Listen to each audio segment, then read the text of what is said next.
Canadians want change with a plan that stands up for Canada and creates an opportunity for all Canadians. Canadians want change with a new, positive leadership that ends division and builds together. Now,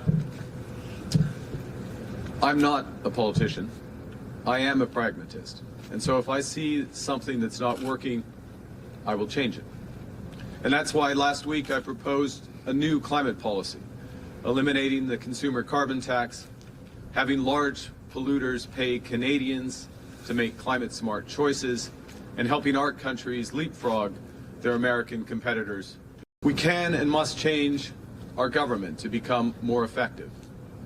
Canadians deserve a government that works for them, a government that's focused on outcomes, not spending, a government that spends less and invests more.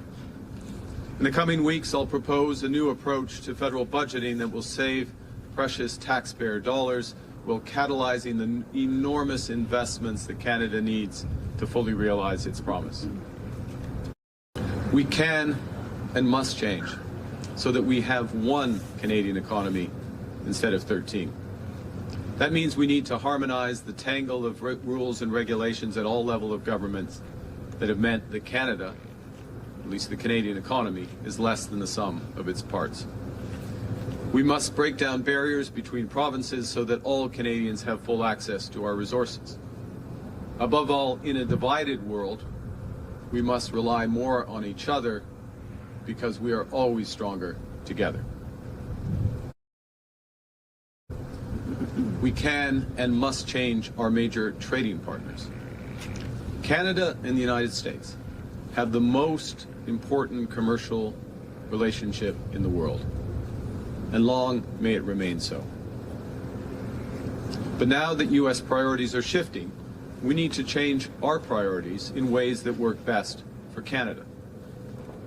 We know we shouldn't put all our eggs in one basket. And so, while we should remain closely integrated with the United States in the auto sector, in energy and security, in the new areas that will drive jobs and competitiveness in this century, we must diversify our trading relationships. We should become the essential trading partners of countries that share our values, including the UK, the EU, and leaders in Asia. And we can do so through our leadership in clean energy, in critical minerals, and in the intelligence infrastructure of the AI revolution. We must leverage these strengths for the benefit of Canada and all Canadians. To do so, we have to create supply chain certainty by protecting economically critical infrastructure.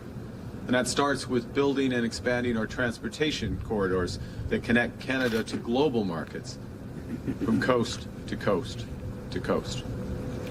That includes our railways, ports, roads and bridges, trucking routes and energy corridors.